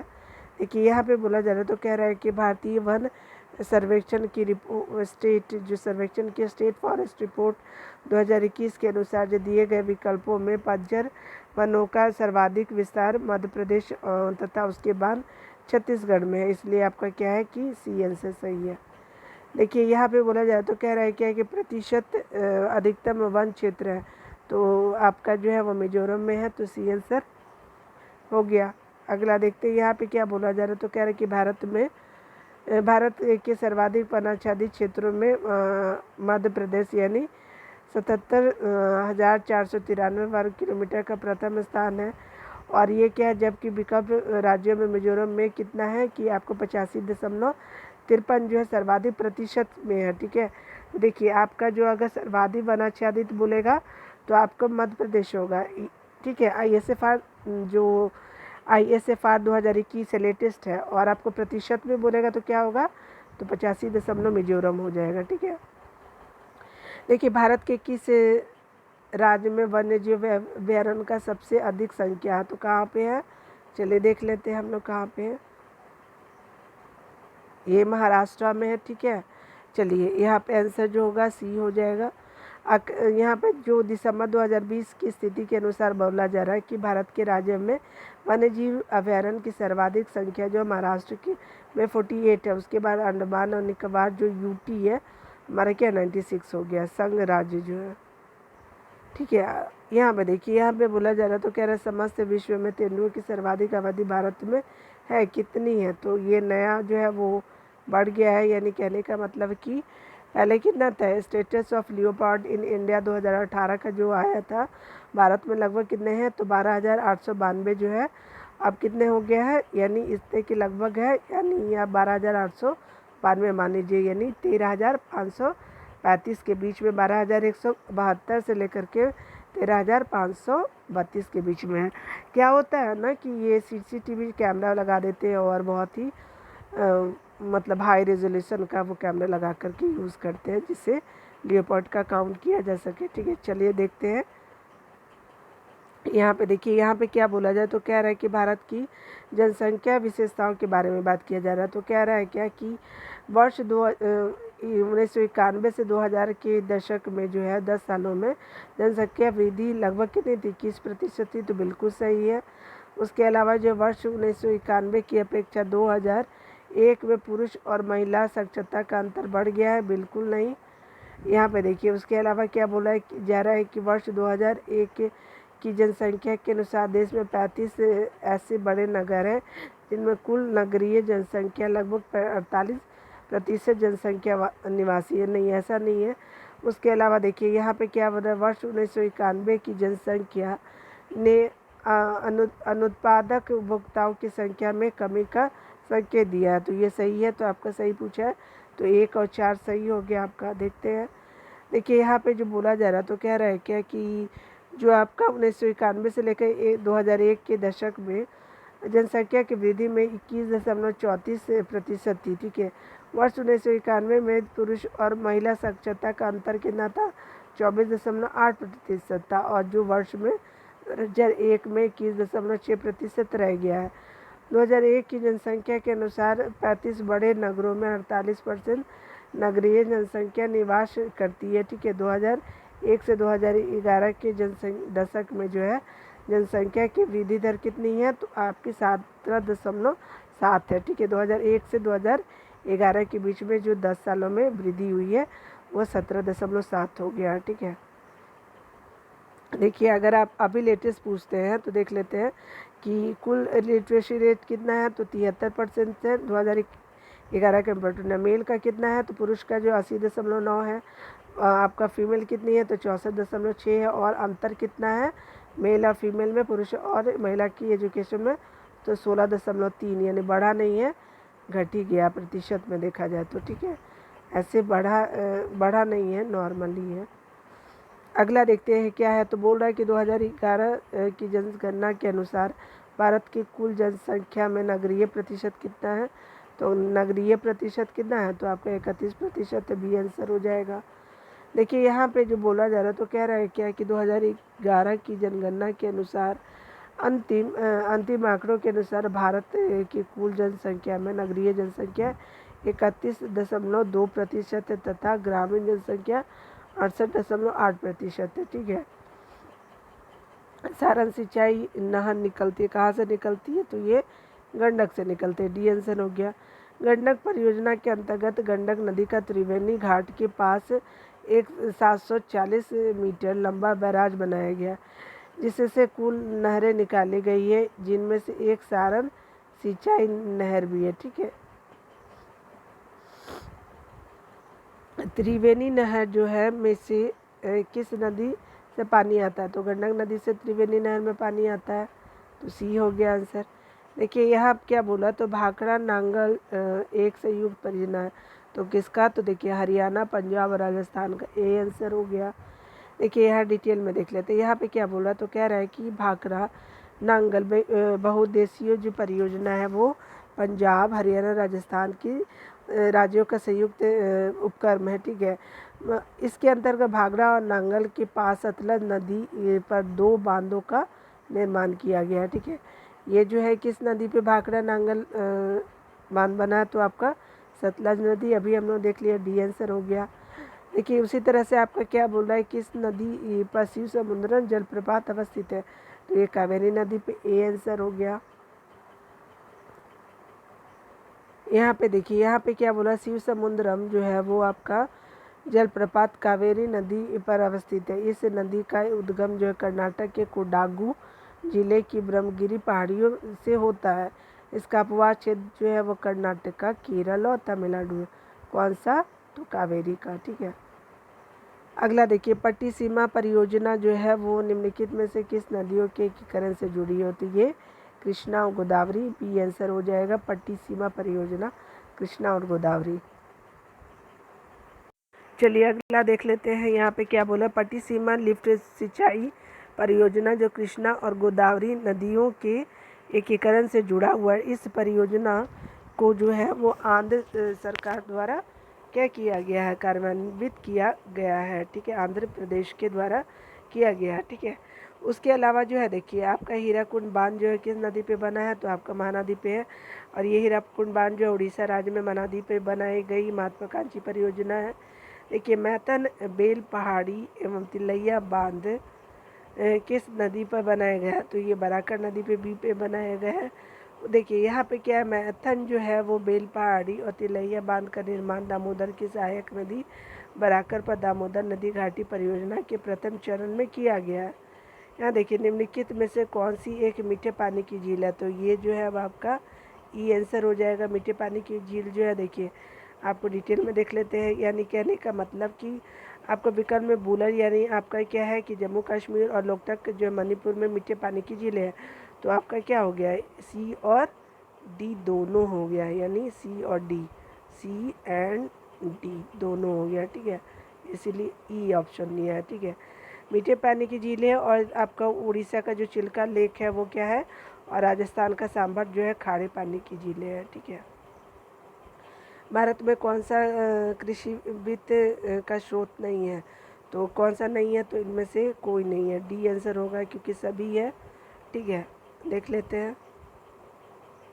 देखिए कृषि वित्त के प्रमुख स्रोत कौन से हैं तो आपके इस प्रकार है। कौन से, तो देखिए वाणिज्यिक क्षेत्र हो गया, उसके अलावा सहकारी क्षेत्र और क्षेत्रीय आरआरबी भी जो होते हैं वो भी देते हैं कृषि वित्त, एग्रीकल्चर को जो पैसे दिए जाते हैं वही। देखिए यहाँ पे जो बोला जा रहा है तो कह रहा है कि कृषि में युग में पैदावार का आशय को उगाने से है, किसको उगाने से है तो आपका योग्य पैदावार जो होता है विभिन्न मौसमों पर 2 फसल की बात की गई। ए आंसर हो गया। देखिए यहाँ पे क्या बोला जा रहा है, तो कृषि में युग्म में पैदावार जो होते हैं वो आपका आशय है विभिन्न मौसमों पर 2 फसल उगाना। एक ही साथ एक भूमि पर 2 या 2 से अधिक फसल उगाना मिश्रित खेती कहलाता है। ठीक है, देखिए यहाँ पे जो बोला जा रहा है, यहाँ पे देख लेते क्वेश्चन क्या है आपका। देखिए यहाँ पे जो कह रहा है, तो यहाँ पे द्वितीय जो क्रांति की बात की जा रही है, द्वितीय हरित क्रांति भारत में बात की जाए तो देखिए यहाँ जो है देख लेते, पढ़ लेते हैं यहाँ पे पूरा। इसका लक्ष्य जो है हरित क्रांति से पूर्व भी लाभान्वित हो चुके क्षेत्रों में गेहूं और चावल के उत्पादन में वृद्धि करना था। अगला देखते हैं, इसका लक्ष्य जो है हरित क्रांति से अब तक लाभान्वित न होने वाले क्षेत्रों में बीज और पानी उर्वरक तकनीक का विस्तार करना, तो बिल्कुल सही है। ठीक है, उसी तरह से इसका जो लक्ष्य था हरित क्रांति से के प्रारंभ में प्रयुक्त हो चुकी फसलों को छोड़कर अन्य फसलों के उत्पादन में वृद्धि करना था, बिल्कुल नहीं। यहाँ पे देखिए, यहाँ पे इसका लक्ष्य जो है पशुपालन और सामाजिक वानिकी एवं मत्स्य के साथ शस्य उत्पादन का समाकलन करना था, यानी सी आंसर हो जाएगा। यानी देख लेते थोड़ा दूर करके, थोड़ा सा मैं आपको दूर कर देती हूँ, तो इसका आंसर क्या हो जाएगा, तो इसका आंसर 2 हो जाएगा और 4 हो जाएगा। ठीक है, इसीलिए आप देखिए यहाँ पे जो है बोला जा रहा है, तो यहाँ पे भारत में द्वितीय हरित क्रांति का लक्ष्य जो है हरित क्रांति से अब तक लाभान्वित न हो सकने वाले क्षेत्रों में बीज, पानी, उर्वरक तकनीक का विस्तार करना और पशुपालन, सामाजिक वाणिज्य और मत्स्य पालन के साथ शस्य उत्पादन का समाकलन है। ठीक है, नकदी फसल में सम्मिलित नहीं है, तो नकदी फसल में कौन नहीं मिला हुआ है, तो गेहूं नहीं मिला हुआ है। ठीक है, डी आंसर हो गया। देखिए नकदी फसलों में अंतर्गत जो है गन्ना, कपास, जूट, तंबाकू, तिलहन और गेहूं है। ठीक है, गेहूं की फसल नकदी फसल न होकर के क्या है, खाद्य फसल है। ठीक है, देखिए यहाँ जो है वो क्या है कि स्वतंत्रता प्राप्ति के बाद भारत में सर्वाधिक प्रगति हुई, तो किसकी सर्वाधिक प्रगति हुई, तो गेहूं की हुई। डी आंसर हो गया। भारत को जो है वो आपका बोल रहा है, भारत को 15 अगस्त 1947 को स्वतंत्रता प्राप्त हुई। इसके उत्पादन के बाद जो क्या होता है कि उसके बाद क्या होता है कि 1965 में हरित क्रांति का आगमन हुआ, और हरित क्रांति के आगमन के बाद भारत में सर्वाधिक प्रगति गेहूं के उत्पादन में की गई। डी आंसर हो गई इसकी। देखिए प्रमुख खाद्य फसल है, तो प्रमुख खाद्य फसल कौन सा है, तो चावल। बी आंसर हो गया। देखिए यहाँ पे चावल भारत की प्रमुख खाद्य फसल है और खाद्यान्नों में दूसरे स्थान पर गेहूं है। ठीक है, मतलब चावल के बाद कौन सा है, तो गेहूं है, जो बी आंसर सही है। देखिए भारत के चावल के कटोरे का क्षेत्र का नाम बताने की बात की जा रही है, तो कौन सा है, तो ये है आपका Krishna Godavari delta. B answer हो जाएगा, जो आपका चावल के कटोरे का नाम है। ठीक है, भारत में चावल का कटोरा यानी कृष्णा गोदावरी डेल्टाई क्षेत्र को कहा जाता है।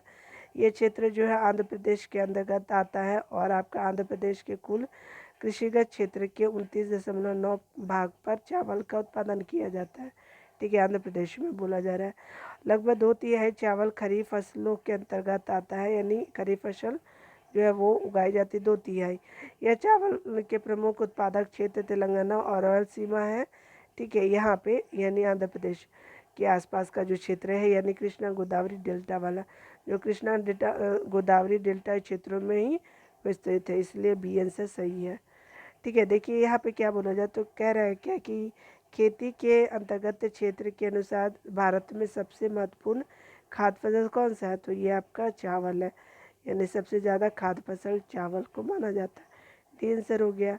यानी देखिए आपका आर्थिक समीक्षा, ये आप जो है वो अप टू डेट हो लीजिएगा। ठीक है, चावल जो कृषि क्षेत्र का सबसे खाद्य चावल है, ये 2022-23 वाला देख लीजिएगा। ठीक है, भारत में कौन सी फसल सर्वाधिक क्षेत्र में बोई जाती है, तो मूंगफली बोई जाती है। ये आंसर हो गया। अगला देखिए, भारत का सबसे बड़ा कपास उत्पादक है, तो कौन सा है, तो पंजाब है। ये आंसर हो गया।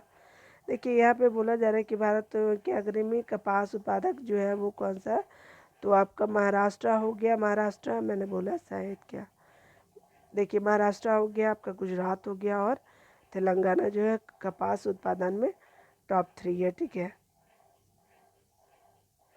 सही उत्तर क्या है कि आपका अभी जो है वो गुजरात हो जाएगा। ठीक है, सही उत्तर विकल्प बी है, लेकिन महाराष्ट्र क्यों दिया है, आप महाराष्ट्र ही मान के चलिएगा, लेकिन अप टू डेट हो लीजिएगा। ठीक है, यहाँ पे गन्ने के उत्पादन में राज्यवार पैदावार की बात की जा रही है, तो गन्ना का उत्पादन कौन सा हो गया, तो अब हो गया है आपका यूपी। घटते क्रम में यानी डिसेंडिंग ऑर्डर में सबसे ज़्यादा यूपी, उसके बाद महाराष्ट्र, तमिलनाडु, कर्नाटका, तो सी आंसर हो गया। ठीक है, गन्ने के उत्पादन में देखिए यहाँ पे जो बोला जा रहा है, तो कह रहा है कि प्रश्नकाल में उत्तर प्रदेश, महाराष्ट्र, तमिलनाडु, कर्नाटका गन्ने के अग्रणी उत्पादक राज्य थे। ठीक है, उसके अलावा आपका क्या बोल रहा है, कह रहा है कि भारत के जो आपका 20-21 चतुर्थ अग्रिम अनुमान के अनुसार जो है भारत के प्रमुख गन्ना उत्पादक राज्य कौन से हैं, तो यूपी, महाराष्ट्र, कर्नाटका और गुजरात और तमिलनाडु है। अगला देखते हैं, अगला क्या बोला है कि शुष्क भूमि के लिए सर्वाधिक उचित फसल कौन सी है, तो मूंगफली है, जो शुष्क भूमि के लिए अच्छी मानी जाती है। देखिए दिए गए विकल्पों में शुष्क भूमि के लिए सर्वाधिक उचित फसल मूंगफली है। ठीक है, यह जो है वो क्या है कि आपका शुष्क प्रदेशों की कौन सी है, तो आपका वर्षा आधारित खरीफ फसल है। कौन शुष्क प्रदेशों की, गेहूं जो है वो शीतोष्ण कटिबंधीय रवि ऋतु की फसल है। कौन, तो गेहूं। उसके अलावा जो है जिसे सिंचाई की सुविधा वाले क्षेत्रों में उगाया जाता है। गन्ना एक उष्णकटिबंधीय फसल और इसके अधिकतर सिंचाई जो होती है सिंचित यानी आर्द्र या उपाद्र जलवायु वाले क्षेत्र में होती है। कौन सी, गन्ना की। ठीक है, अगला देखिए यहाँ पे क्या बोला जा रहा है, तो भारत का सबसे बड़ा रबर उत्पादक है, तो केरला है, सी आंसर हो गया। देखिए यहाँ पे बोला जा रहा है कि भारत का सबसे बड़ा रबर उत्पादक के राज्य जो है केरल है। यहाँ देश में कुल रबर उत्पादन का जो है 75.38% यानी 75.68 जो है 18-19 का डाटा है, उसके अनुसार भाग पैदा किए जाते हैं। एर्नाकुलम, कोट्टायम, कोझिकोड, कोल्लम केरल के प्रमुख रबर उत्पादक राज्य है। ठीक है, पेड़ से होता है ना रबर। देखिए यहाँ जो है वो क्या बोला जा रहा है, तो कह रहा है क्या कि निम्नलिखित में से कौन सा भारत का सबसे बड़ा रबर के उत्पादन के क्षेत्र है, तो ये आपका केरला हो गया, बी। देखिए उत्पादन भारत में सर्वश्रेष्ठ उत्पादक और उपभोक्ता है, तो किस चीज़ का, तो देख लेते हैं आपका। देखिए यहाँ पे जो है प्रश्न काल में बोला जा रहा है कि जब प्रश्न बनाया गया था तो आपका विश्व में चाय, भारत जो है वो चाय और दाल का सबसे बड़ा उत्पादक एवं उपभोक्ता देश था। ठीक है, FAO के जो 2020 का आया, भारत में चाय का दूसरा ही, चीन पहला हो गया उत्पादक और सबसे बड़ा उपभोक्ता है चीन। ठीक है, दूसरा नंबर पे अब भारत हो गया है।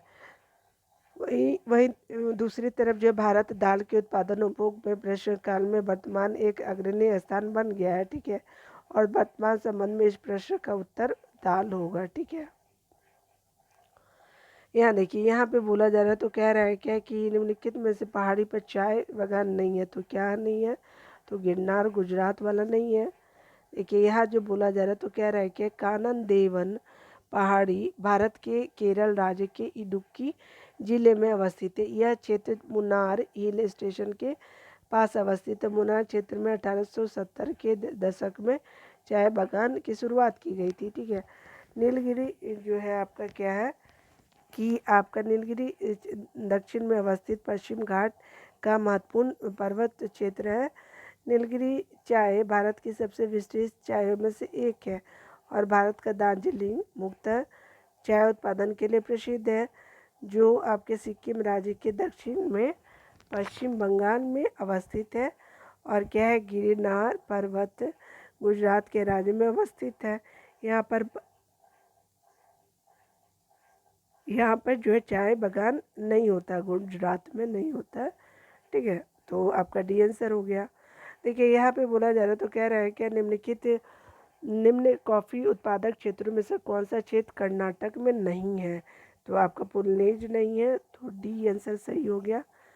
देखिए यहाँ तो जो बोला जा रहा है, तो कह रहा है कि भारतीय कॉफ़ी बोर्ड के अनुसार कर्नाटक के चिकमंगलूर, कोडागू यानी कुर्ग, हासन जिले, केरल के वायनाड, ट्रावनकोर और नेलियम पेती से क्षेत्र, तमिलनाडु के पुणे, नीलगिरी और शिवराय सलेम जिसको बोलते हैं, अन्नामलाई, कोयम्बटूर क्षेत्र कॉफ़ी उत्पादन के लिए प्रसिद्ध है। ठीक है, उसके अलावा क्या बोला जा रहा है, तो कह रहा है क्या कि अन्नामलाई कोयम्बटूर क्षेत्र कॉफ़ी उत्पादन के लिए प्रसिद्ध है और बाबा बुदन कर्नाटक में है और भारत में सर्वप्रथम कॉफ़ी के पौधे रोपित किए गए थे। कहा तो बाबा बुदन की पहाड़ी में, ठीक है, कर्नाटका में।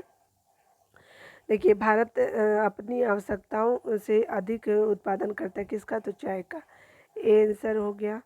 देखिए यहाँ पे बोला जा रहा है कि प्रश्नकाल में दिए गए जो अनाज, पेट्रोलियम, पेट्रो रसायन का भारत आयात और चाय का निर्यात करता था, जबकि 2020-21 में जो डाटा है उसमें क्या है कि आपका चाय की प्रतिशत हिस्सेदारी भारत में 0.25% या लगभग बराबर है निर्यात का जो बोला जा रहा है। 2020 में विश्व के चाय निर्यातक देशों में भारत का चतुर्थ स्थान था। कब, तो 2020 में। अभी हो सकता है 2023 आ चुका है, तो रिपोर्ट आप अप टू डेट हो लीजिएगा। मैं बार बार बोल रही हूँ क्योंकि बहुत ही डाटा हमेशा चेंज होता रहता है। भारत का सर्वाधिक पटसन उत्पादक राज्य है पश्चिम बंगाल, डी आंसर हो गया। भारत का सर्वाधिक पटसन उत्पादक राज्य जो है पश्चिम बंगाल है। वर्ष 2021 में चतुर्थ अग्रिम अनुमान के अनुसार भारत में कुल 9.6 मिलियन गांठ जूट और मेस्ता उत्पादन का अनुमान है, जिसमें से 7.61 मिलियन गांठ जूट और मेस्ता का उत्पादन पश्चिम बंगाल में अनुमानित है। दूसरे क्रम पर जूट उत्पादक राज्य बिहार है। ठीक है, देखिए यहाँ पे जो बोला जा रहा है, तो बोल रहा है कि भारत के राज्यों में से जूट उत्पादन की दृष्टि से बिहार का स्थान है, तो ये क्या द्वितीय स्थान है।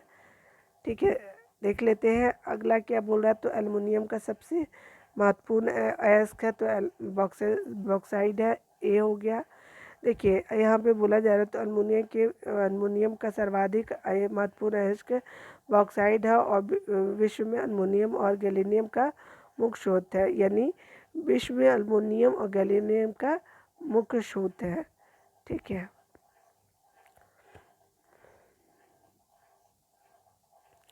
देखिए यहाँ जो बोला जा रहा है तो कह रहा है कि निम्नलिखित भारतीय राज्यों में लौ अयस्क उपलब्ध नहीं है, तो कहाँ नहीं है, तो पंजाब में नहीं है। देखिए आपके 4 प्रमुख क्षेत्र है लौ अयस्क के भारत में। ठीक है, आपका देख लीजिए कौन कौन सा है, तो आपका जो है वो कौन सा है, तो आपका उत्तर पूर्वी यानी झारखंड, उड़ीसा हो गया। मध्य वाला क्षेत्र में देखिए मध्य प्रदेश, छत्तीसगढ़, महाराष्ट्र हो गया। प्रायद्वीपीय भारत में कर्नाटक और गोवा में हो गया। अन्य क्षेत्र में देखिए आंध्र प्रदेश हो गया, राजस्थान, केरल, आपका गुजरात, हरियाणा और पश्चिम बंगाल सम्मिलित है। यहाँ पे देखिए भारत में के किस राज्य में चांदी उपलब्ध नहीं है। देखिए इंडियन मिनरल्स ईयर बुक 2020 के अनुसार भारत में चांदी के उत्पादक राज्य जो है इस प्रकार है, राजस्थान और कर्नाटक है। ठीक है, यहाँ देखिए निम्न खनिजों में से किन खनिज के उत्पादन में भारत विश्व का अग्रणी में है, तो ई हो जाएगा।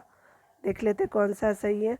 देखिए भारत वर्ष 2021-19 में बोला जा रहा है अबरक का सबसे बड़ा उत्पादक ब्राज़ील और तांबा का सबसे बड़ा देश उत्पादक जो है वो चिली है। ठीक है, यानी तांबा में कौन है उत्पादक, तो चिली है और अबरक में जो है वो ब्राज़ील है। जिप्सम का सबसे बड़ा उत्पादक जो है यूएसए अमेरिका है और तांबा का सबसे बड़ा उत्पादक जो है ऑस्ट्रेलिया है। ठीक है,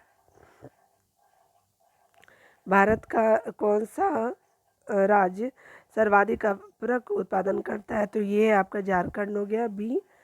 देखिए ये जो ये हमेशा चेंज होते रहता है, तो आप इसको देख लीजिए। तो 2020 का देखते हैं, तो अबरक का जो है वो केवल आंध्र प्रदेश में हो रहा है और आंध्र प्रदेश, राजस्थान, उड़ीसा और महाराष्ट्र, बिहार अबरक के भंडारक है। ठीक है, उत्पादन में कौन है, तो आंध्र प्रदेश में हो रहा है। ठीक है, अगला देख लेते हैं यहाँ पे क्या बोला जा रहा है। तो कह रहा है क्या कि भारत में खनिज उत्पादन में समृद्ध राज्य है, तो आपका पहचानने की बात की जा रही है, तो सी है। देखते हैं ऐसे कैसे हो गया, तो देख लेते हैं। प्रश्न काल में मूल्य की दृष्टि से सबसे प्रमुख बड़ा खनिज उत्पादक राज्य बिहार था, अब नहीं है। इंडियन ब्यूरो ऑफ माइंस के अनुसार मूल्य की दृष्टि से तटीय क्षेत्र के बादशाह खनिज उत्पादक राज्यों का क्रम है। छत्तीसगढ़ देख लीजिए 15-16 के अनुसार, छत्तीसगढ़, झारखंड, तेलंगाना, आंध्र प्रदेश, पश्चिम बंगाल और बिहार। बिहार लास्ट में है। देखिए कोयले, ये देखिए कब का प्रश्न है, ये 1994 का है, ठीक है, इसीलिए पुराना अप टू डेट नहीं किया है। कोयला उत्पादन में राज्यवार घटता क्रम, तो आपका बिहार के बाद किसका है, तो मध्य प्रदेश और पश्चिम बंगाल का उत्पादन घट रहा है। ए आंसर सही हो गया। देखिए आपका जो है वो ये तो हमेशा चेंज होता रहता है। अभी जो भारत के अग्रणी कोयला उत्पादक राज्य है जो आपका 2019 के अनुसार छत्तीसगढ़, उड़ीसा और झारखंड। कोरबा क्षेत्र है, तो कहाँ का क्षेत्र है, तो कोरबा जो है वो आपका कोरबा कोयला क्षेत्र है छत्तीसगढ़ का। कोरबा कोयला क्षेत्र छत्तीसगढ़ के कोरबा जिले में महासदेव नदी बेसिन क्षेत्र में अवस्थित है। कोरबा केवल राज्य क्षेत्र राज्य का प्रमुख कोयला क्षेत्र है। कोरबा जो है वो कोयला क्षेत्र राज्य का प्रमुख कोयला क्षेत्र है। इसके समीप ही कोरबा ताप विद्युत केंद्र भी अवस्थित है, ठीक है। चलिए अगला देख लेते हैं, यहाँ पे क्या बोल रहा है, तो पश्चिम सिंहभूम में स्थित चिड़िया की सबसे प्रसिद्ध विशेषता क्या है, तो चिड़िया जो लौह अयस्क खनन है। तो देखिए चिड़िया जो है पश्चिम सिंहभूम या बंगाल वाला चिड़िया खान की सबसे प्रमुख विशेषता वाला जो लौह अयस्क खनन है, ठीक है। चिड़िया खान जो है वो लौह अयस्क खनन के लिए इम्पोर्टेंट है। देखिए आपका क्या बोला जा रहा है, तो कह रहा है कि किस खनिज से रेडियम प्राप्त किया जाता है, तो ये पिंचबुलेट से प्राप्त किया जाता है। बी आंसर हो जाएगा। रेडियम जो है वो रेडियो एक्टिव रासायनिक अवयव है। इसका प्रतीक जो है वो आर है, यानी इसे यूरेनियम अयस्क पिंचबुलेट से प्राप्त किया जाता है, ठीक है। यहाँ देखिए, यहाँ पे मैं बता दे रही हूँ, यहाँ पे है भारत में पहला पन बिजली यानी हाइड्रो पावर स्टेशन शक्ति आरंभ किया था। कहाँ था, शिव समुद्र में। डी आंसर हो जाएगा। देखिए यहाँ पे डिटेल देखते हैं। भारत में प्रथम जल विद्युत संयंत्र की स्थापना 1897-98 में पश्चिम बंगाल के दार्जिलिंग के निकट चित्रपोंग यानी चित्र बाग में हुई थी। भारत में दूसरी पनबिजली संयंत्र कर्नाटक के मांड्या जिले में शिव समुद्रम से हुआ। इस संयंत्र का निर्माण कोलार स्वर्ण खदानों में विद्युत की आपूर्ति के उद्देश्य से किया गया था। मैसूर महल और बेंगलुरु शहर विद्युत प्राप्त करने वाले देश की प्रमुख पहली इमारत नगर थी। देश की कम से पहली इमारत और नगर थी, ठीक है। अगला देखिए, यहाँ पे क्या बोला जाता है, तो कह रहा है क्या कि भारत में ऊर्जा उत्पादन उपभोग के संबंध में कौन सा कथन सही नहीं है, तो देख लीजिए यहाँ पे कौन सा, तो सी सही नहीं है, ठीक है। तो आपको भारत में उत्पादित कुल व्यावसायिक ऊर्जा में गैर पारस्परिक ऊर्जा स्रोत का योगदान 1% से कम है। नहीं, ऐसा नहीं है। देखिए आपका क्या जो सही है उसको देख लेते हैं। गत दशक में भारत में ऊर्जा उत्पादन में हास्यवान वृद्धि लक्षित है। उसी तरह से आपका देखिए विश्व में प्रति व्यक्ति ऊर्जा उपभोग भारत में न्यूनतम। उसी तरह आप अगला देखिए कि भारत में ऊर्जा का उपयोग करने वाले प्रमुखता क्षेत्र उद्योग यहाँ नहीं पूछा है, इसीलिए आपका सी सही आंसर हो जाएगा, ठीक है। अगला देख लेते। देखिए भारत में उत्पादित कुल व्यावसायिक ऊर्जा में गैर पारंपरिक ऊर्जा स्रोत का योगदान 1% से अधिक है, ठीक है। यहाँ पे क्या बोला है कि 1% से कम है, बोला ना, 1% से अधिक है, और आपका सी इसीलिए गलत है। और आपका देखिए कि 2019-20 में जो रिपोर्ट आई है कि गैर पारस्परिक जो ऊर्जा स्रोत का योगदान है 9.99% है। देखिए आपका बोल रहा है कि भारत में कतिपय लोहा इस्पात जो संयंत्र है वो क्या है कि पश्चिम तट से होकर आयोजित किए जाते। इस उद्योग की ऐसी अवस्थिति का प्रमुख कार्य क्या है, तो ये है आपका बी आंसर हो गया ये, यानी आंसर बी हो गया। देखिए गोवा एवं मध्य प्रदेश के कुछ भागों में उत्तम श्रेणी के लौह अयस्क निक्षेपों का मिलना तथा इस क्षेत्र में इस्पात निर्यात की तुलनात्मक सुविधाएं भी आंसर हो गया। अगला देखते हैं। देखिए यहाँ पे क्या बोल रहा है, तो गोवा एवं मध्य प्रदेश में स्थित उत्तम श्रेणी के लौह अयस्क निक्षेपों की निकटता के साथ इस्पात निर्यात के लिए बंदरगाहों की उपस्थिति और विनिर्माण हेतु उस क्षेत्र में लौह की खपत पश्चिम तट के निकट लौह संयंत्र की स्थापना का मुख्य कारण है। ठीक है, यहाँ देखिए, यहाँ पे बोल रहा है तो कह रहा है कि भारत में कुल कितने राष्ट्रीय राजमार्ग है जिनकी तकरीबन है कितनी लंबाई पूछ रहा है। तो कितने राजमार्ग है राष्ट्रीय? 64, और लंबाई कितनी है? 40,000 तकरीबन पूछी जा रही है, मतलब लगभग। देखिए यहाँ पे जो है वो प्रश्न काल की बात की जा रही थी, तो हम लोग अभी वाला देख लेते हैं। 31 मार्च 2019 की रिपोर्ट के अनुसार 599 राष्ट्रीय राजमार्ग है, और वार्षिक 2021-22 में जो राष्ट्रीय राजमार्ग की लंबाई है तो कितना है? 1,40,995 जो किलोमीटर है जो राष्ट्रीय राजमार्ग में है। ठीक है, लेटेस्ट डाटा के अनुसार। देखिए यहाँ पे जो बोला जा रहा है, भारत में सबसे पहले रेल मार्ग तैयार हुआ तो 1853 में हुआ था। ठीक है, किसके समय? तो देखिए भारत में जो है वो लॉर्ड डलहौजी के काल में सर्वप्रथम 1853 ईस्वी में बनकर तैयार हुआ, और जिस पर 16 अप्रैल 1853 को मुंबई यानी तत्कालीन बॉम्बे से थाने के बीच चली पहली ट्रेन चलाई गई थी। यह ट्रेन मुंबई के बोरी बंदर स्टेशन से लेकर 14 सवारी डिब्बे और 1400 मेहमान यात्रियों को लेकर 34 किलोमीटर यानी 21 मील की दूरी तय करके थाने स्टेशन पहुंची थी। देखिए बड़ी लाइन की दो पटरियों के बीच में दूरी होती है तो कितनी होती है? तो आपके 5.5 फीट के करीब करीब होती है। 5/1/2 जो बोलते हैं, बी आंसर हो गए। रेलवे चौड़ाई या पटरियों के मध्य दूरी की दृष्टि से 3 भाग में विभक्त की गई है। तो कौन सी? तो मीटर गेज, यानी दो पटरियों के मध्य 1 मीटर की दूरी को मीटर गेज कहते हैं।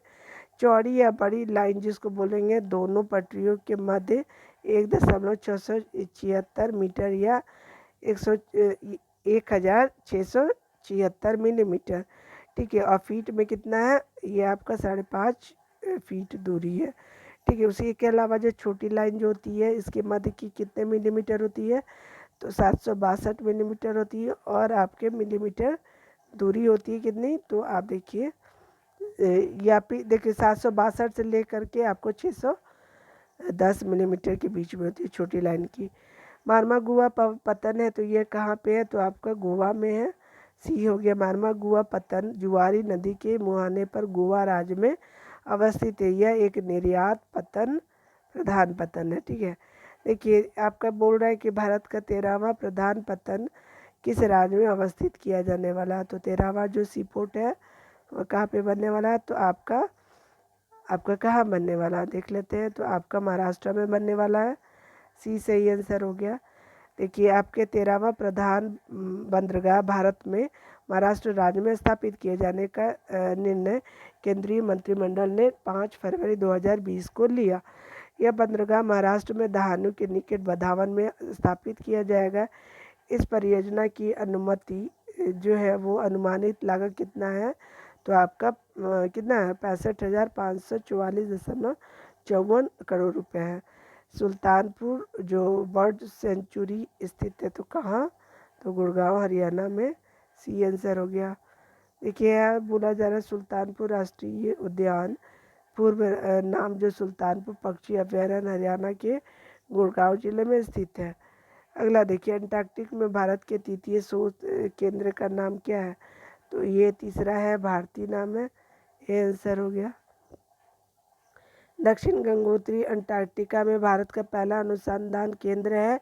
इसकी स्थापना जो है 1983 से 84 में की गई। भारत में अपने दूसरे अनुसंधान केंद्र मैत्री की स्थापना वर्ष 1988 से 89 में की गई। अंटार्कटिका में भारत का तृतीय अनुसंधान केंद्र भारतीय है, और भारतीय की स्थापना 2012 में की गई थी। देखिए यहाँ जो बोला जा रहा है तो कह रहा है कि निम्नलिखित में से किस क्षेत्र में प्रवाल वृत्ति नहीं पाई जाती है? कैम्बे की खाड़ी में प्रवाल वृत्ति नहीं पाई जाती है। यहाँ पे देखिए ESSO जिसको कहते हैं Indian national centre of ocean information service के अनुसार जो है वो आपका भारत में प्रवाल क्षेत्र है कच्छ की खाड़ी, गुजरात वाला, मलयन क्षेत्र, लक्षद्वीप समूह, मन्नार की खाड़ी, अंडमान और निकोबार। ये सही है, उत्तर हो गया। ठीक है, तो इस तरह से जितने भी प्रश्न थे 165 तो मैंने आपको भूगोल, भारत का भूगोल करा दिया है। तो अगर आपने मेरा चैनल सब्सक्राइब नहीं किया होगा तो प्लीज़ आप सब्सक्राइब कर लीजिएगा। और आपका वीडियो देखने के लिए बहुत बहुत थैंक यू। मिलते हैं अगले वीडियो में, तब तक के लिए आप अपना ख्याल रखिए। Take care.